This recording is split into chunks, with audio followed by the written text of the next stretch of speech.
नमस्कार, स्वागत है आप सबका हमारे खास कार्यक्रम देश देशांतर में। मैं हूं कवीन सचान। ब्रिटेन की संसद में पेश एक रिपोर्ट बताती है कि दुनिया में भारत का रुतबा बढ़ा है और यूरोपीय देश भारत के साथ रिश्तों को नए स्तर पर ले जाना चाहते हैं।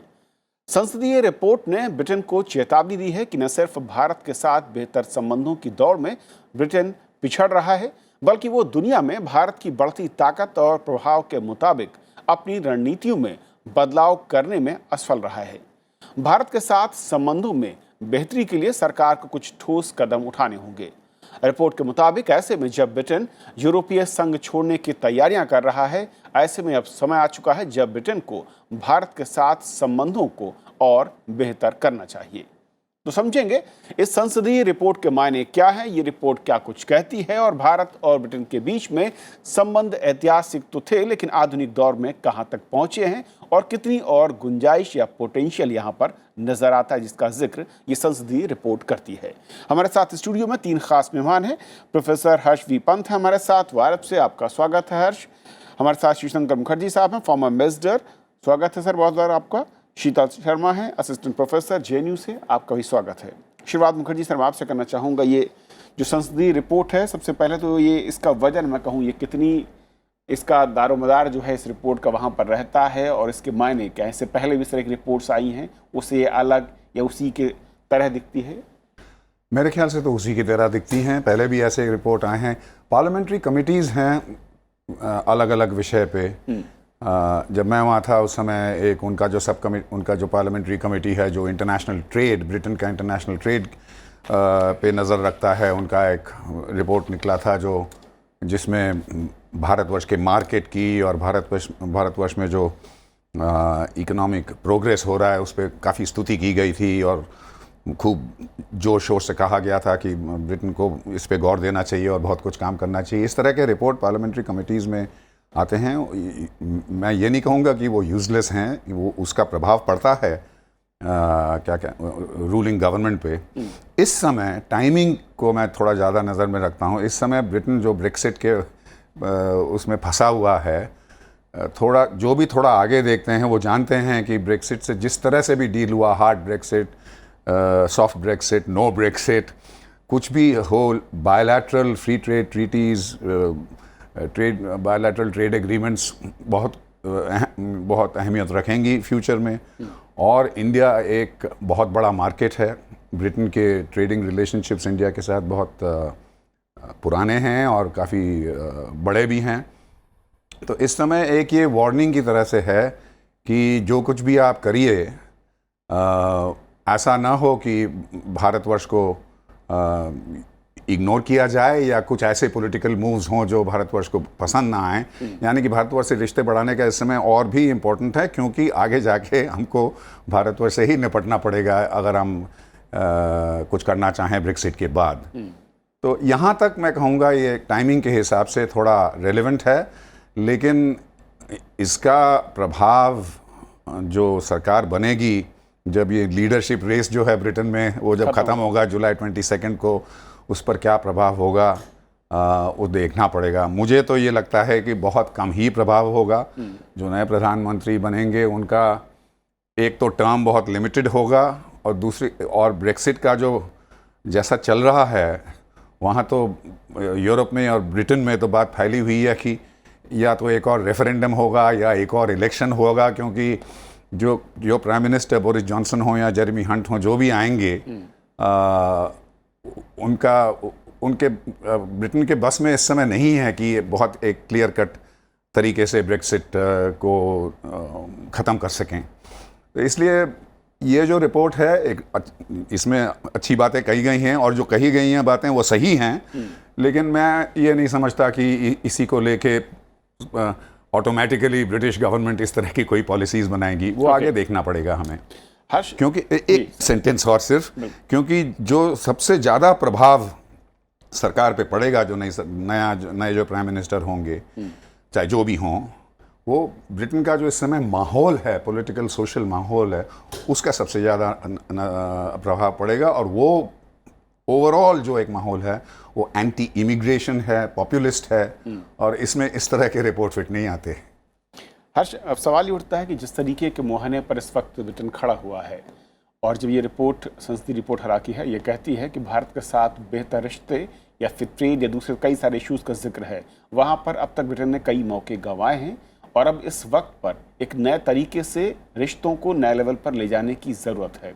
कैसे से आप देखते हैं भारत की उपयोगिता ब्रिटेन के नज़र से और इस वक्त जो ब्रिटेन की ज़रूरतें हैं? देखिए, ये जो नैरेटिव है कविंद्र, ये काफ़ी समय से ब्रिटेन में चल रहा है और ये जब खासकर डेविड कैमरन जब प्रधानमंत्री बने थे तो उन्होंने जो एक एडमिनिस्ट्रेटिव गाइडलाइंस अपनी गवर्नमेंट को दी थी वो यही थी कि हमको अपना नज़रिया बदलना पड़ेगा और जो इमर्जिंग इकोनॉमीज़ हैं जिसमें भारत एक बहुत महत्वपूर्ण रोल प्ले करता है, उसको उन इमर्जिंग इकोनॉमीज़ की तरफ अपना रुख मोड़ना पड़ेगा। तो और उसके बाद अगर आप देखें उनकी फॉरेन पॉलिसी तो काफ़ी उनकी मेरे ख्याल से 3 विज़िट्स उनकी हिंदुस्तान में रही। चीन को काफ़ी ज़ोरों शोरों से प्रमोट किया गया। इनफैक्ट बात पूरी हुई थी कि अगर आप इमर्जिंग इकोनॉमीज़ की बात कर रहे हैं तो ब्राज़ील भी होगा, साउथ अफ्रीका भी होगा। उतना तो नहीं कर पाए, लेकिन एक जो पुश था कि ब्रिटिश फॉरेन पॉलिसी का इकोनॉमिक डायमेंशन जो है वो सेंट्रल होना चाहिए, वो पुश करने में काफ़ी हद तक सफल हुए थे। मैं एम्बेसडर मुखर्जी की इस बात से बिल्कुल यकीन करता हूं कि मुझे लगता है टाइमिंग बड़ा इम्पॉर्टेंट है, पर उसमें टाइमिंग में मुझे ये लगता है कि टाइमिंग, ये जो रिपोर्ट है ये बहुत कॉम्प्रिहेंसिव है। पहले जो रिपोर्ट्स आई थी वो सेक्टोरल फोकस उनका ज़्यादा हुआ करता था, जो मैंने असेस किया है, और ये हर एरिया को एक तरह से उसका असेसमेंट है, कॉम्प्रिहेंसिव असेसमेंट है और एक ये बड़ी एक big picture approach towards India इसको हम कह सकते हैं। लेकिन सवाल ये है कि जो टाइमिंग है वो, जैसा एम्बेसडर मुखर्जी ने कहा, वो टाइमिंग एक तरह से तो आपको ये दिखाता है कि अगर आप टाइमिंग देखें तो हाँ, भारत की ज़रूरत ब्रिटेन को पड़ेगी, लेकिन टाइमिंग ऐसा भी है कि ब्रिटेन जो है इतना अपने आप में उलझा हुआ है कि इस तरह की रिपोर्ट का इम्पैक्ट पॉलिसी डिबेट पर भी नहीं होगा। तो वो मुझे लगता है बड़ा अनफॉर्चुनेट है, क्योंकि अगर ये किसी और समय आई होती तो कम से कम इसका पॉलिसी कॉन्वर्सेशन पर इम्पैक्ट होता। अभी तो कहीं कोई कॉन्वर्सेशन पर इसका इम्पैक्ट नहीं होगा, क्योंकि सारे कॉन्वर्सेशंस या तो ब्रेक्सिट से रिलेटेड हैं या वो जो इमीडिएट, जैसा अभी जिक्र हुआ, पॉलिटिकल कॉन्टेस्ट में कौन अगला प्रधानमंत्री बनेगा उस पर केंद्रित हैं। तो कहीं पर वो जो इतनी बड़ी बात ब्रिटेन कह रहा है कि मुझे देखना है, हमको भारत की तरफ, हमने नई नज़रिया सही अपनाया है और हमको भारत को सेंट्रल बनाना है, तो ये जो नैरेटिव है ये इंपॉर्टेंट नैरेटिव है, ये भारत के लिए इंपॉर्टेंट नैरेटिव है, ये ब्रिटिश पॉलिटिक्स के लिए इंपॉर्टेंट नैरेटिव है, लेकिन इसका टाइमिंग थोड़ा सा ऐसा है कि कहीं पर ये खो जाएगा। जो बात वो कहना चाह रहे हैं ये पार्लियामेंट्री कमेटी, और काफ़ी कॉम्प्रिहेंसिव तरीके से कही है उन्होंने इस रिपोर्ट में, उसका वो इम्पैक्ट नहीं होगा जो किसी और परिप्रेक्ष्य में होता। तो मुझे लगता है वो थोड़ा सा दुर्भाग्यपूर्ण स्थिति में ये रिपोर्ट अभी आ रही है। शीतल, क्योंकि जिस तरीके से रिलेशन रहे, अगर क्योंकि ये रिपोर्ट ऐतिहासिक रिश्तों की बात कर रही है, चाहे वो ट्रेड की हो या फिर जो अलग अलग सेक्टर्स की बात होती थी, वो ग्रोथ किस तरीके की रही है अगर पिछले कुछ दशकों में देखें, और पिछले अगर लास्ट एक दशक की बात करें, और किस तरीके से वहाँ पर जब ख़ास मौक़ों को गंवाने की बात रिपोर्ट करती है, तो क्या कुछ उनका इशारा है?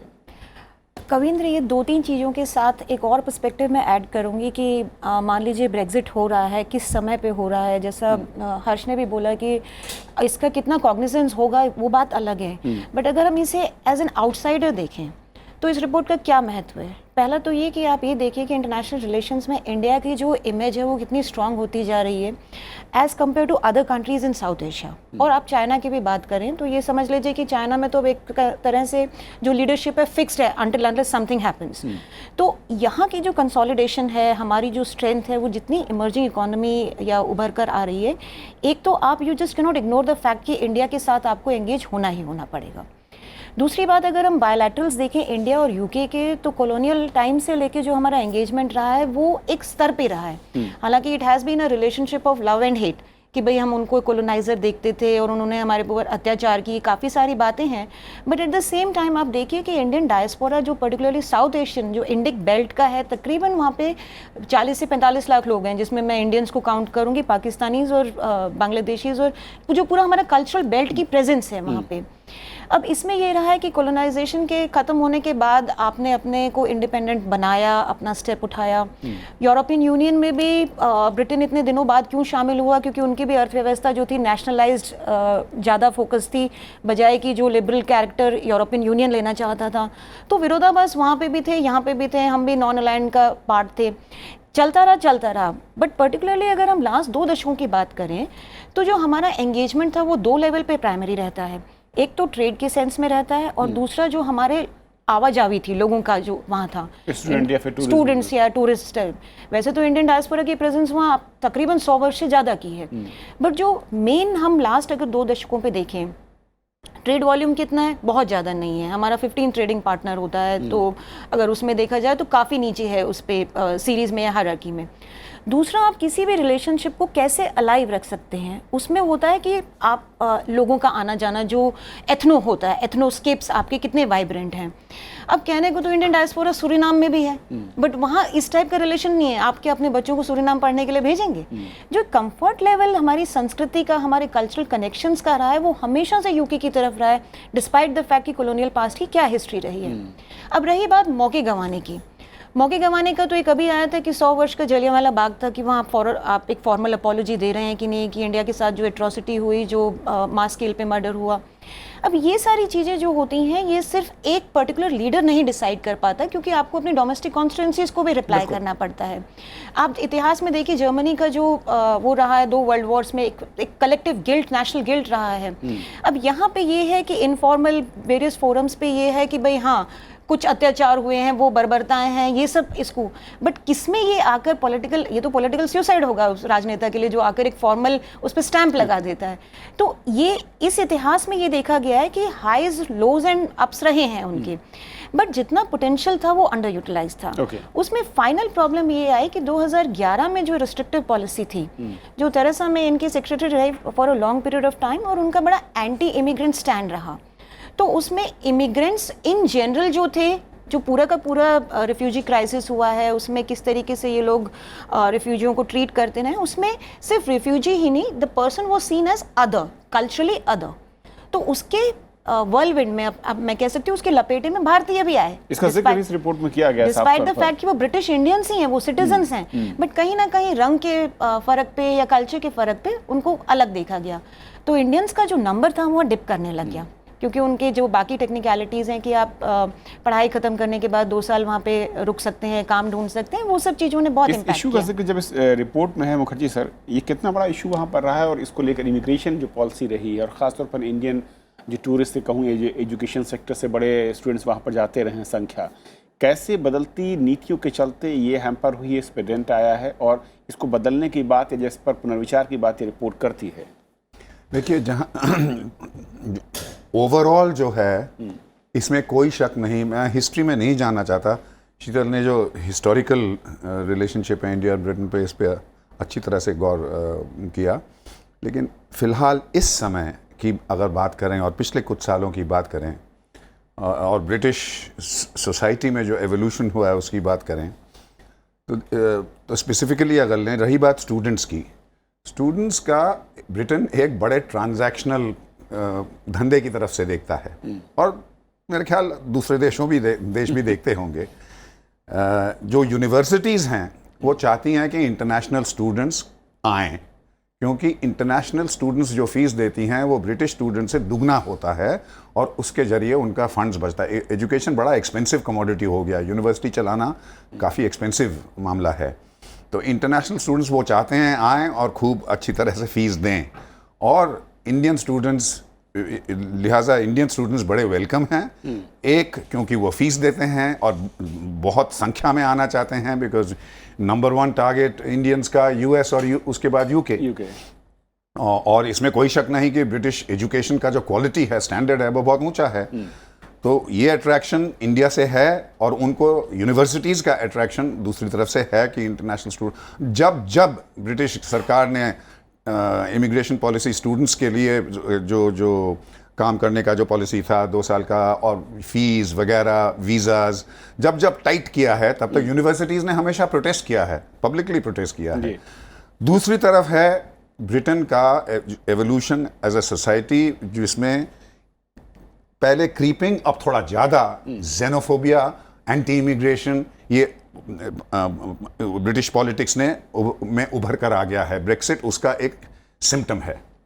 इट वॉज झूठ, प्रोपोगंडा, झूठ, पॉपुलिज्म, सब का इस्तेमाल किया गया कि ये इमिग्रेंट्स जो हैं, और इमिग्रेंट्स में सब वो थे सेंट्रल यूरोप, ईस्टर्न यूरोप के लोग, और उसमें एक सबटेक्स्ट था लोगों को डराने के लिए कि ये सिर्फ इमिग्रेंट तुम्हारे आपके नौकरियां नहीं छीन रहे हैं, इसमें टेररिस्ट भी शामिल हैं, क्योंकि उस समय सीरियन रेफ्यूजी क्राइसिस पूरे यूरोप में उभर पड़ा था।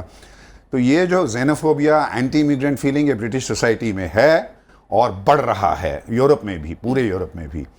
अभी जो यूरोपियन पार्लियामेंट के इलेक्शंस हुए उसमें नंबर 1 एक पार्टी जो अब भी बनी है, नाइजल फराज की पार्टी, ब्रेक्सिट पार्टी जिसे कहते हैं, नंबर 1 पे आया, और कंजर्वेटिव पार्टी जो रूलिंग पार्टी है वो नंबर 4 पे आया है। तो बेसिकली ये जो माहौल है Indian community, Indian immigration, Indian students का, ये दो चीज़ें बैलेंस करती हैं। ओवरऑल ब्रिटिश पॉलिटिशियन जो देखेगा उसे वोट्स चाहिए, यूनिवर्सिटीज़ और यूनिवर्सिटीज़ के लोग कितना वोट दे सकते हैं और पूरा ब्रिटिश सोसाइटी कितना वोट दे सकता है।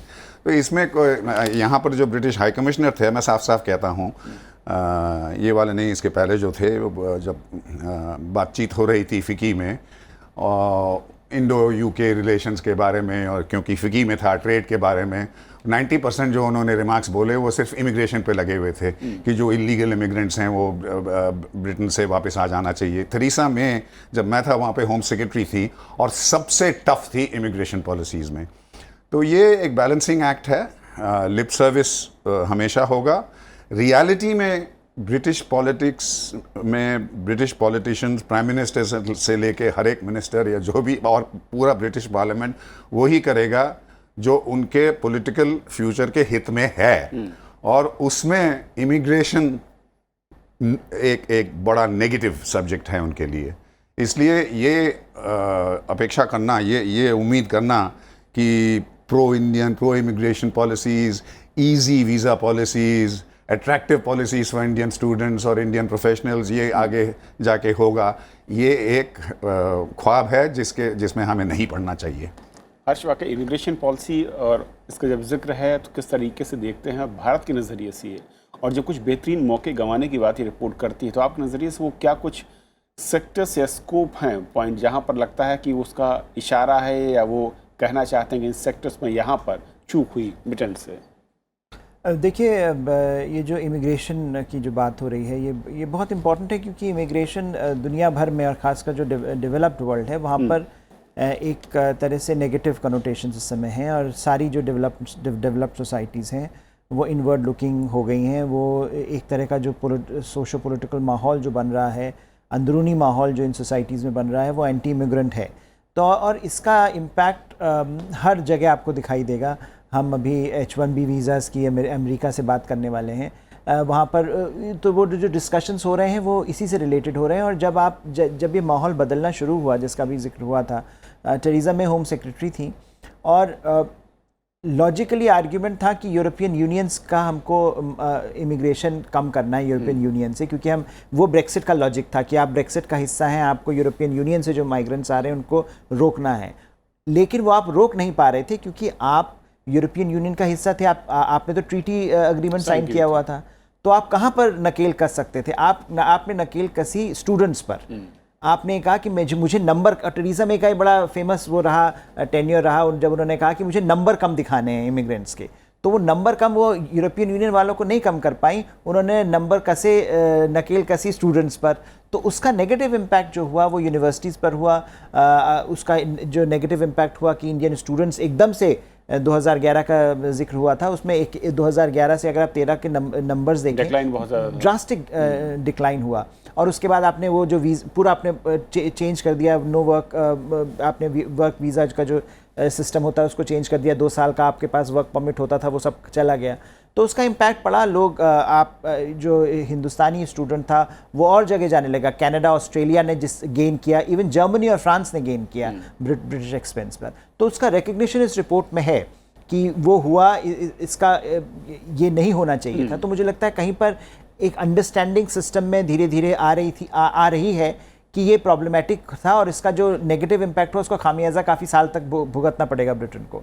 लेकिन दूसरा इसमें जो इम्पोर्टेंट बात मुझे लगा वो ये कही गई, एक एक्सप्लिसिट एक्नॉलेजमेंट जो हम कई बार बंद दरवाज़ों के पीछे कहते थे कि किस तरह की पॉलिसीज़ हैं ब्रिटेन की, कि जो एक चीन है जो अथॉरिटेरियन कंट्री है, वो तो वहाँ से सब कुछ अच्छा चल रहा है, वहाँ से ट्रेड भी बढ़ रहा है, वहाँ से आपके स्टूडेंट्स का भी आपको ज़्यादा नंबर्स आ रहे हैं, और हिंदुस्तान के खिलाफ आप खड़े हो गए जिसके साथ आपके जैसे भी जिक्र हो रहा था, आपके हिस्टोरिकल टाइज़ हैं, कल्चरल टाइज़ हैं, डायस्पोरिक टाइज़ हैं। तो कहीं पर हिंदुस्तान डिसएडवांटेज हो रहा है और चीन जो अथॉरिटेरियन कंट्री, आप इतनी वैल्यूज़ की बात करते हैं, वहाँ पर वैल्यूज़ को आपने दरकिनार कर दिया। तो वो मुझे लगता है उसका एक्नॉलेजमेंट होना, उसका एक पॉलिटिकल सिस्टम में एक्सेप्टेंस होना, ये एक तरह से हम पॉजिटिव डायरेक्शन की तरफ बढ़ रहे हैं। खासकर ब्रिटिश पॉलिटिकल सिस्टम जो बहुत ही ब्यूरोक्रेटिक सिस्टम, जो हिंदुस्तान की ब्यूरोक्रेटिक सिस्टम की तरह ही हम आखिरकार वही हमारा बेस मॉडल रहा है, तो कहीं पर वो भी इक्वली डिफ़िकल्ट है उसको ट्रांसेंड करना। तो वहाँ पर भी जो चेंजेस जो ये रिपोर्ट एक्नॉलेज कर रही है, तो मुझे लगता है काफ़ी सारे जो एक्नॉलेजमेंट्स हैं इस रिपोर्ट में वो इंटरेस्टिंग है, वो इम्पॉर्टेंट है। लेकिन जैसा मैंने पहले कहा कि कहीं ये फिर से ये जो माहौल है ब्रिटेन में, उसमें काफ़ी सारे ये जो मुद्दे हैं, और इसका जिक्र अभी एम्बेसडर मुखर्जी ने भी किया था, कि अगर आप इस माहौल में इमिग्रेशन की बात करेंगे, change in the migration system की बात करेंगे, तो कौन आपकी बात सुन रहा है? कोई सुनेगा नहीं उसको, बिल्कुल। शीतल, जो बात हर्ष कह रहे थे कि जब, और इस रिपोर्ट में जिसका जिक्र है कि चाइना के साथ जब भारत का कंपैरिजन हो रहा है कई सारे मसलों को लेकर, तो कैसे देखते हैं ब्रिटेन के नज़रिए को, और अब बदलाव की उम्मीद अगर हम करें? और दूसरा ट्रेड सेक्टर एक है जहाँ पर काफ़ी ज़्यादा पोटेंशियल दिखता है, लेकिन कहा जा रहा है कि उससे काफ़ी दूर खड़े होते दिखते हैं रिश्ते।